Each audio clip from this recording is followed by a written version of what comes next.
Bonjour, nous allons voir comment créer une nouvelle paroi dans le logiciel Cocombeam. Pour cela, dans Logiciel, on clique sur Bibliothèque, Bibliothèque des éléments constructifs qui ouvre la liste disponible. Ici on voit par exemple la catégorie des murs types avec une sous-catégorie mur extérieur et on va créer un nouveau mur en cliquant sur le bouton droit Créer un nouveau type. Ceci ouvre la fenêtre d'édition création d'une paroi.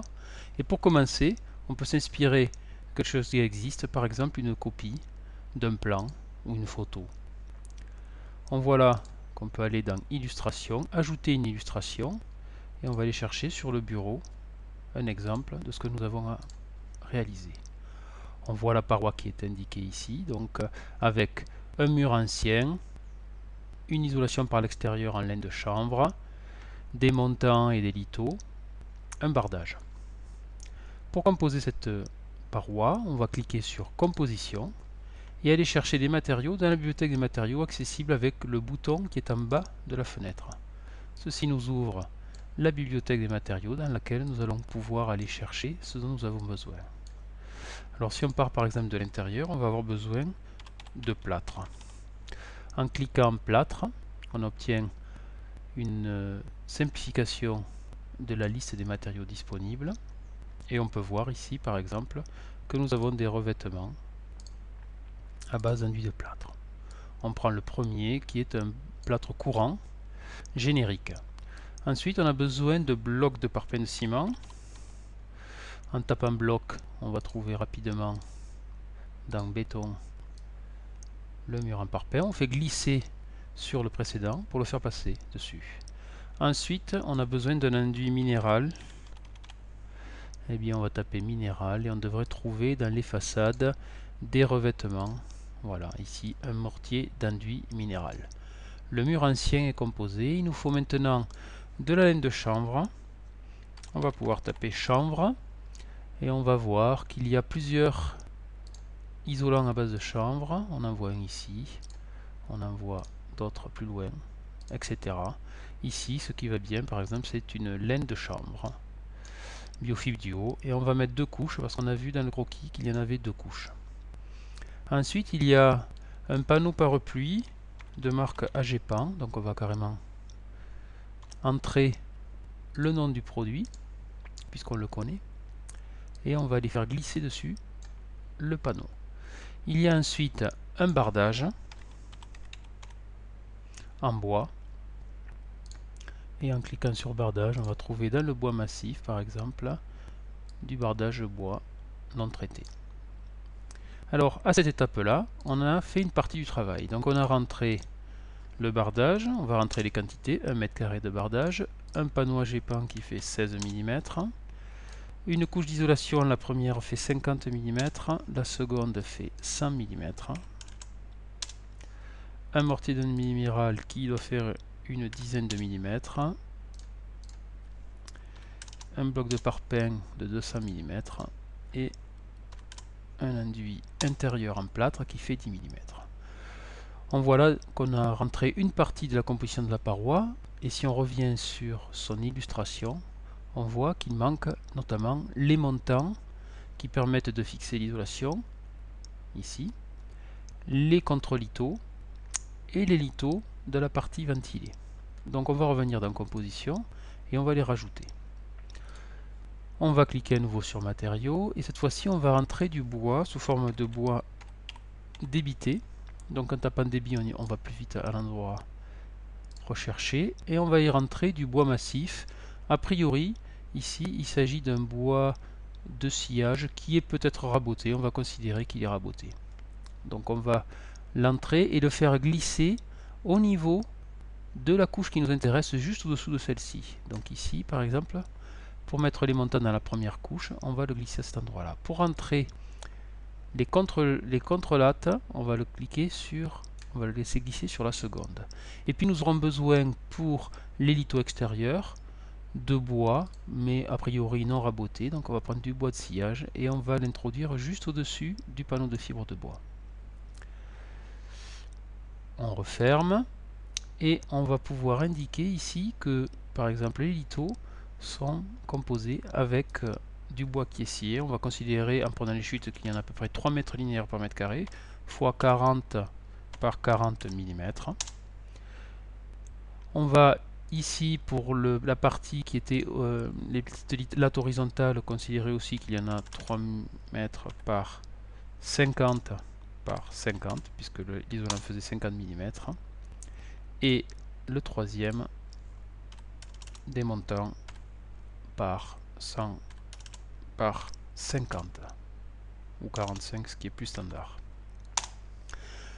Ici, il nous faut maintenant préciser que ce sont des éléments ponctuels. Avec un clic bouton droit, on peut choisir d'intégrer les matériaux considérés dans la couche précédente. Ça se figure ici avec ce petit symbole.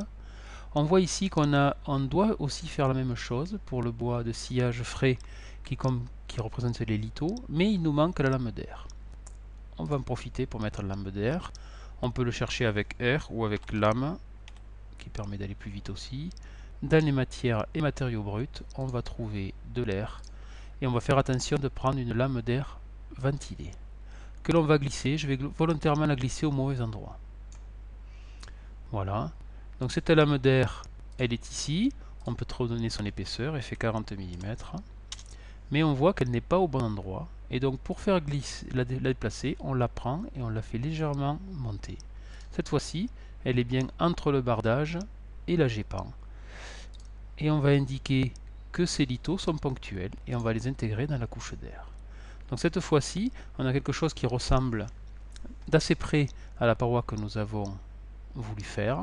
On peut le vérifier avec l'illustration, avec un enduit plâtre intérieur, un parpaing, un enduit plâtre extérieur, un enduit minéral extérieur, de la laine de chanvre avec des montants, à nouveau de la laine de chanvre avec des contrelates, un panneau pare-pluie de type AGEPAN, un espace ventilé avec des lithos qui permettent de fixer le bardage en bois.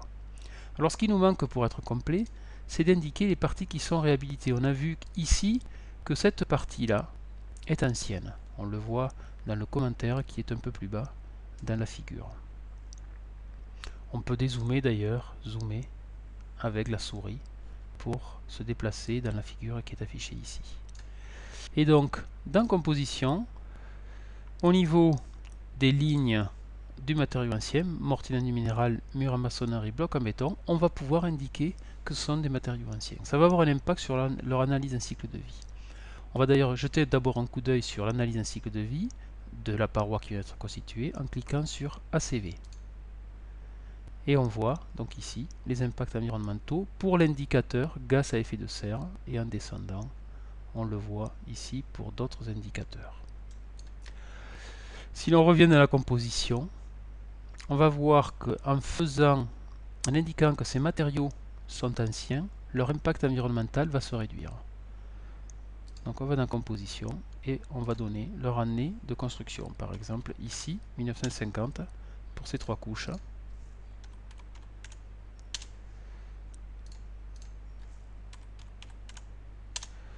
Et en revenant sur ACV, eh bien, on peut voir que leur impact environnemental a été réduit et pour certains a complètement disparu.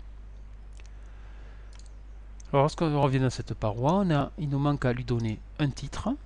Eh bien, on peut par exemple dire que c'est de la réhabilitation, que c'est de l'isolation thermique extérieure, puis donner sa composition en partant par exemple de l'extérieur vers l'intérieur.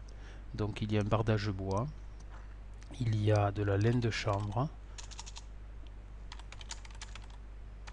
Ici on n'a pas besoin forcément de préciser qu'il y en a 2 couches. Et il y a un mur ancien, un enduit de plâtre, un enduit minéral, un parpaing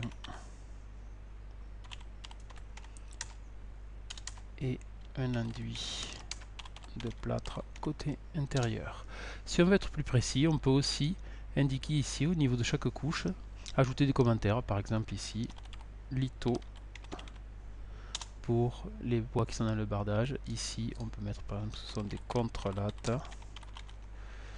et ici préciser qu'il s'agit des montants, on pourrait aussi indiquer ici que c'est un mur ancien ou existant. Voilà, on peut le mettre à chaque couche pour être plus précis.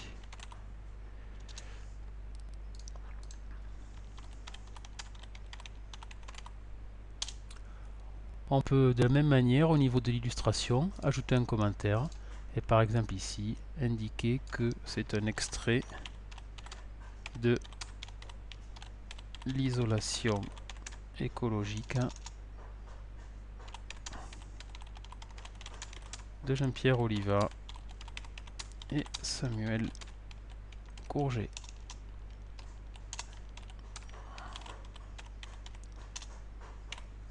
Il suffit d'enregistrer cette paroi pour que désormais elle soit dans notre base de données. Et donc, on va la trouver ici, dans la liste des parois disponibles.